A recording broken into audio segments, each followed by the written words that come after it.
جواب ہو گئے۔ حدیث کا بہت بڑا امام علامہ بدر الدین عینی، احناف میں بخاری کا سب سے بڑا چارے علامہ بدر الدین عینی کہتے ہیں، علامہ بدر الدین عینی نے کہا کہ یہاں تک تو ٹھیک ہے کہ حضرت موسیٰ نے حضرت آدم سے سوال کیا، حضرت آدم نے حضرت موسیٰ کو جواب دیا، یہ حدیث بخاری یہاں تک تو سمجھ آتی ہے، لیکن ایک بات سمجھ میں نہیں آتی، حضرت آدم کے پردہ فرمانے اور حضرت موسیٰ کی ولادت میں ایک بہت لمبے عرصے کا گیپ ہے۔ یہ بات دنیا میں آنے سے پہلے کی نہیں ہے، کیونکہ سوال یہاں کے متعلق ہے، لمبے عرصے کا گیپ ہے دور آدم اور دور موسیٰ میں۔ یہ ملاقات ہوئی کب؟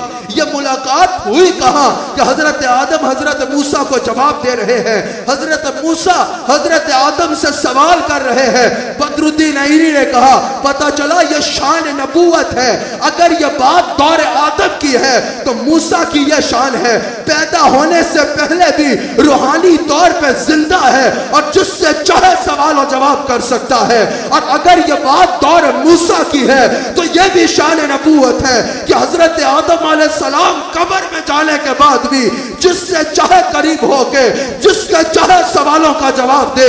حضرت موسیٰ بھی حضور کے مقتدی ہے، حضرت آدم بھی حضور کے مقتدی ہے، اور جس کے مقتدیوں کا یہ عالم ہے، امام الانبیاء کا عالم کیا ہوگا؟ امام الانبیاء کا عالم کیا ہوگا؟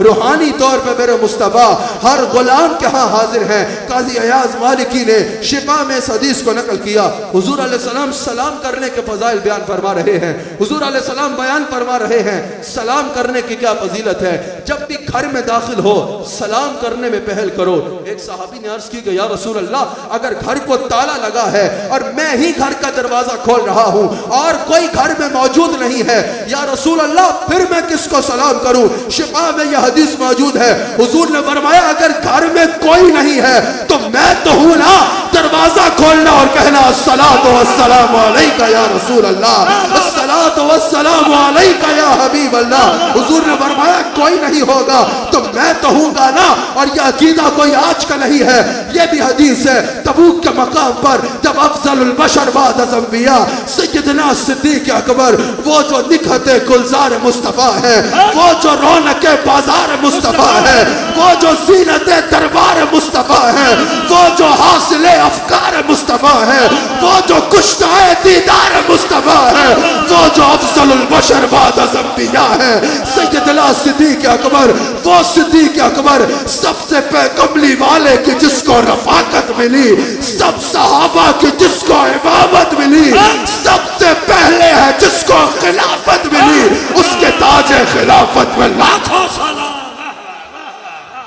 تو صدیق اکبر کا امامت کی بات آئی تو میں ایک بات کرتا چلوں، صدیق اکبر کی امامت نہیں قبول ہو تو کھول گندی نالی کے گلتے کیڑے، بکواس اور بھوکلا بند کر۔ ابو بکر صدیق کو کسی اوقاف کی کمیٹی نے امام نہیں بنایا، میرے مصطفیٰ نے ہاتھ پکڑ کے بسل۔ نعرہ تکبیر، نعرہ رسالت، نعرہ تحقیق، گلی گلی نگر نگر سنو ابو بکر گلی گلی نگر نگر۔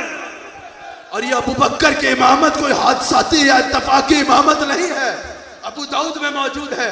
میرے مصطفیٰ ہر بار فرماتے حضرت عائشہ کو کہو کہ نماز پڑھا دو سلام علیہا کو، صدیق ابو بکر کو کہو نماز پڑھا دے۔ ایک مرتبہ حضور نے قصدن یہ نہیں کہا ان 3 دنوں میں کہ ابو بکر نماز پڑھائے، کہا کہو کہ نماز پڑھا دی جائے۔ ابو داؤد میں حدیث موجود ہے، جب پیغام گیا صحابہ نے آگے پیچھے دیکھا کہ ابو بکر موجود نہیں ہے، حضرت عمر سے کہا کہ آپ نماز پڑھا دیں۔ حضرت عمر کی آواز اونچی تھی، مصلی پہ کھڑے ہوئے، کہا صفوں کو درست کرو۔ حضور تک آواز پہنچی، حضور فوراً محل مبارک سے باہر آئے، پردے کو ہٹایا، سر انور باہر نکالا اور کہا لا لا لا، نہیں نہیں نہیں، میرے ہوتے میرے مصلی پہ ابو بکر کے سوا کوئی کھڑا نہیں۔ اور سمجھ جاؤ تمہیں پتا ہے مصلی پہ ابو بکر کو کیوں کھڑا کیا؟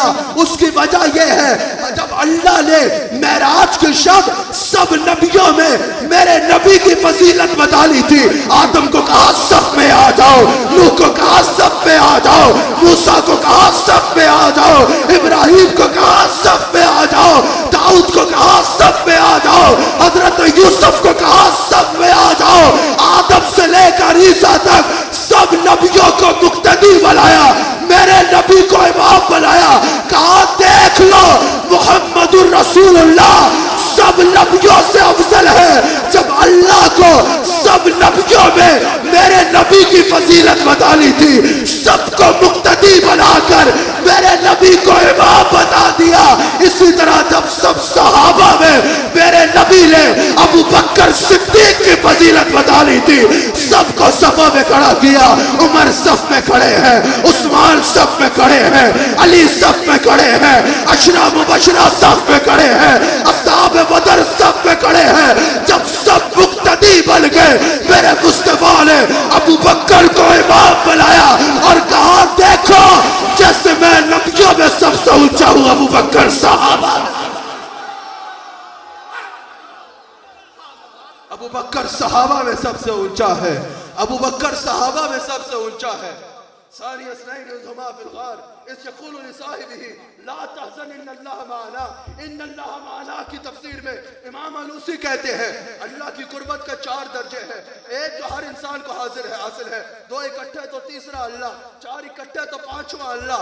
ایک درجہ ایسا ہے جو مومنین کو حاصل ہے، پھر اولیاء کو حاصل ہے، پھر صحابہ کو حاصل ہے. پھر ایک درجہ ایسا ہے جو انبیاء کو حاصل ہے. پھر اللہ کی ایک قربت کا ایسا درجہ ہے جو مصطفیٰ کے سوا کسی کو حاصل نہیں ہے، اور اس درجے کی قربت کا لذت جو ہے وہ مصطفیٰ کے سوا کسی نے حاصل نہیں کی.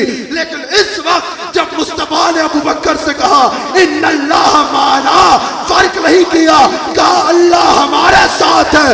امام علوسی کہتے ہیں یہ وہ وقت تھا کہ رسول اللہ نے ابو بکر صدیق کو اللہ کی قربت کی اس منزل کا مزہ چکھا دیا جو آج سے پہلے کسی نبی نے بھی نہیں چکھا.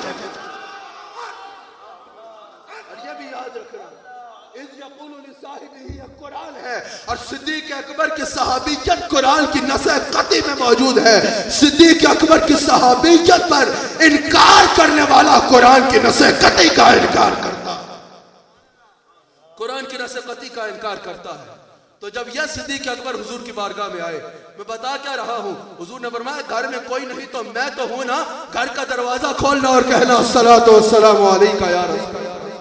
جب تبوک کے مقام پر یہ صدیق اکبر حضور کی بارگاہ میں آئے، کوئی آدھا لا رہا ہے، کوئی کتنا لا رہا ہے. سیدنا فاروق اعظم آدھا مال لا رہے ہیں، کوئی کتنا لا رہا ہے، کوئی کتنا لا رہا ہے. فاروق اعظم سے مجھے یاد آیا، آپ نے بڑی خوبصورت بات بیان کی اور اس وقت میرے ذہن میں آ رہا تھا. الحاوی للفتاوی میں امام جلال الدین سیوطی نے لکھا ہے کہ جب حضرت عمر فاروق کا وصال ہوا، حضرت عمر فاروق قبر میں گئے، حضرت عمر فاروق اپنے شہزادے عبداللہ بن عمر کو خواب میں ملتے ہیں. عبداللہ بن عمر نے پوچھا اپنے والد سے حضور آپ کے ساتھ کیا معاملہ پیش آیا؟ کہا وہی ہوا جو حضور نے کہا تھا، منکر نکیر میرے قبر میں آئے، اس سے پہلے وہ کچھ کہتے، میں نے کہا میرا رب اللہ ہے، تمہارا رب کون ہے؟ آگے سنو، امام سیوطی نے الحاوی للفتاوی میں نقل کیا ہے حضرت عمر نے اپنے شہزادے سے کہا، فرشتوں نے ایک دوسرے کو دیکھا اور کہا چلو چلو یہ رسول اللہ کا عمر ہے، یہ رسول اللہ کا عمر ہے، یہ رسول اللہ کا غلام ہے، یہ رسول اللہ کا عمر ہے. جب یہ صدیق اکبر تبوک کا مقام پر سب کچھ لے کے حضور کے پاس آ گئے نا، حضور علیہ السلام نے فرمایا ابو بکر گھر کیا چھوڑ کے آئے ہو؟ اب سنو، کون ناروں تک صحابہ کا غلام ہے اور کن کے عقیدے صحابہ کے عقیدوں پر ہے. کہا کہ ابو بکر گھر کیا چھوڑ کے آئے ہو؟ کہا ابقیت اللہ و رسولہ، یا رسول اللہ گھر میں اللہ کو اور آپ کو چھوڑ کے آیا. نہیں سمجھے، حضور سامنے بیٹھے ہیں اور کہہ رہے ہیں یا رسول اللہ میں گھر میں آپ کو چھوڑ کے آیا ہوں. پتہ چلا یہ صدیق اکبر کا عقیدہ ہے، جیسے حضور اپنے گھر میں جسم مبارک کے ساتھ بیٹھے ہیں، روحانی طور پہ حضور ہر غلام کے ہاتھ. یہی وجہ ہے، یہ تو ابن تیمیہ نے بھی حدیث نقل کی ہے، حضرت عثمان بن حنیف راوی ہے، حضور علیہ السلام نے ایک نابینا صحابی جب آیا عرض کی کہ یا رسول اللہ آنکھیں چاہیے. کیا عقیدہ تھا صحابہ کا؟ کسی کا بچہ مر گیا، دلائل نبوت حدیث کے مطابق حضرت جابر مردہ بچے حضور کی بارگاہ میں پیش کرتے ہیں، یا رسول اللہ ان کو زندہ کر دیجیے. حضور زندہ فرماتے ہیں کوئی اندھا ہو جائے تو حضور کی بارگاہ میں آتا ہے یا رسول اللہ آنکھ چاہیے. بخاری میں موجود ہے حضرت جابر کے بعد مال ختم ہوا, حضور کی بارگاہ میں آ گئے یا رسول اللہ مال چاہیے, یا رسول اللہ مال چاہیے. حضرت صوبان حاضر ہوتے ہیں یا رسول اللہ وہ جنت چاہیے جس میں آپ موجود ہوں گے. حضرت قتادہ کی آنکھ نکلتی ہے, آنکھ لے کے حضور سے آنکھ مانگ رہے ہیں. پنڈلی ٹوٹتی ہے تو پنڈلی ٹوٹی لے کے حضور کی بارگاہ میں آ جاتے ہیں.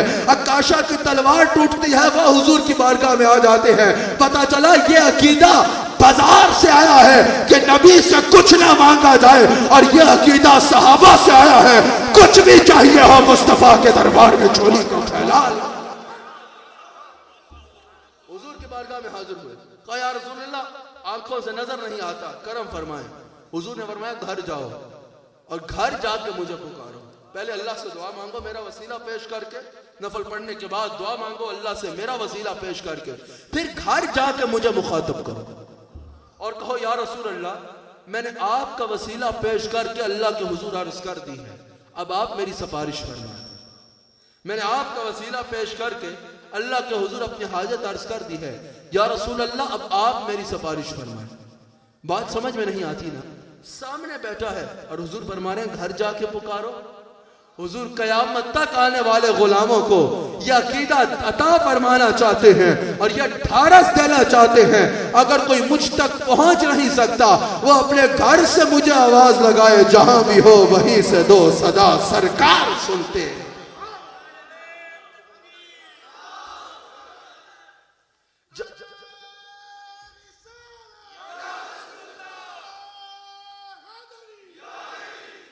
کوئی جہاں سے بھی میرے مصطفیٰ کو پکارے, میرے مصطفیٰ سنتے بھی ہیں اور جھولی کو بھرتے بھی ہیں. جہاں بھی ہو حضور کو پکار لو, جہاں بھی ہو میرے مصطفیٰ کو پکار لو. البدایہ والنہایہ میں موجود ہے, البدایہ والنہایہ میں موجود ہے. جب معرکہ ہو رہا ہے, فتح نہیں ہو رہی, میدان شکست کی طرف جا رہا ہے, حضرت سیدنا خالد بن ولید رضی اللہ تعالیٰ عنہ کمانڈر ان چیف ہیں. وہ کیا کرتے ہیں, سب کچھ چھوڑتے ہیں, ایک اونچا مقام پہ جاتے ہیں, مدینہ منورہ کی طرف منہ کرتے ہیں اور کہتے ہیں یا محمدہ یا محمدہ یا محمدہ. لمحوں میں کامیابی مسلمانوں کے قدم چومتی ہے. یہ بھی البدایہ والنہایہ میں موجود ہے, اور البدایہ والنہایہ کا مصنف ابن قصیر ہے, اور ابن قصیر ابن تیمیہ کا سب سے خاص شاگرد ہے. کہ اگر مسلمانوں میں اور مرتد میں پہچان نہیں ہو رہی, پہچان نہیں ہو رہی, احد کا نعرہ یہ بھی لگا رہے ہیں اور وہ بھی لگا رہے ہیں, اللہ اکبر کا نعرہ یہ بھی لگا رہے ہیں اور وہ بھی لگا رہے ہیں. صحابہ نے پہچان جاننا چاہی کہ مشرک کے مرتد میں اور مسلمانوں میں فرق کیسے کیا جائے. حضرت سیدنا خالد بن ولید رضی اللہ تعالیٰ عنہ نے فرق کیا بتایا کہ ایک کوڈ ورڈ ہے, اگر کبھی بھی دیکھنا ہو کوئی ایمان والا ہے یا مرتد ہے تو ایک کوڈ ورڈ دے دیا, کہا کہنا یا محمدہ یا محمدہ یا محمدہ. اگر ایمان والا ہوا, بلکہ اگر یہ کہہ دوں تو ٹھیک ہوگا کہ کوئی مشرک یا رسول اللہ کہتا نہیں ہے, اور اگر وہ کہہ دے تو پھر وہ مشرک رہتا نہیں ہے. اللہ کریم اس محفل کو اپنی بارگاہ میں قبول فرمائے. ماشاءاللہ رضوی صاحب بھی بہت خوبصورت انداز میں محفل کو چلاتے ہیں. اللہ کریم آج انہوں نے مجھے بہت سارے نعت خوان سنا دیے, لیکن وہ بڑی جلدی میں تھے شاید. قبلہ حافظ طاہر صاحب بھی ماشاءاللہ تشریف لائے. اللہ کریم حضرت کو بھی بہت عزتیں عطا فرمائے. ماشاءاللہ حضرت بھی سامعین گرامی تشریف لائے. اللہ کریم اس محفل کو اپنی بارگاہ میں قبول فرمائے. آمین. انشاءاللہ 10 نومبر کو الجلیل گارڈن میں جو محفل ہو رہی ہے اس میں آپ احباب ضرور شریک ہونے کی کوشش کیجئے. اللہ کریم ہم سب کو مرتے دم تک حضور کا نمک حلال. آمین. سامعین گرامی معزز حاضرین و ناظرین, تمام دوست تشریف رکھیں. ابھی ہمارے آپ سارے تشریف رکھیے. یہاں کوئی میرے لیے نہیں آیا, سب حضور علیہ السلام کے لیے آئے ہیں. سب تشریف رکھیے. تشریف رکھیے بھائی, یہ بہت بڑی بات ہے, یہ بہت بڑی بات کر دی. قبلہ ابھی سامعین بیٹھ جائے. حافظ صاحب نعت پڑھیں گے. آپ سب نے حضرت کو سننا ہے. میں بھی ضرور سنتا, لیکن مجھے سفر ہے, آگے جانا ہے ایک جگہ پر. تشریف رکھیں تمام. آپ سب کی حاضری یہاں قبول فرمائے. کوئی بھی میرے لیے نہیں آیا, سب حضور علیہ السلام کے لیے آئے. آپ سب بیٹھ جائیں. حافظ صاحب قبلہ نعت.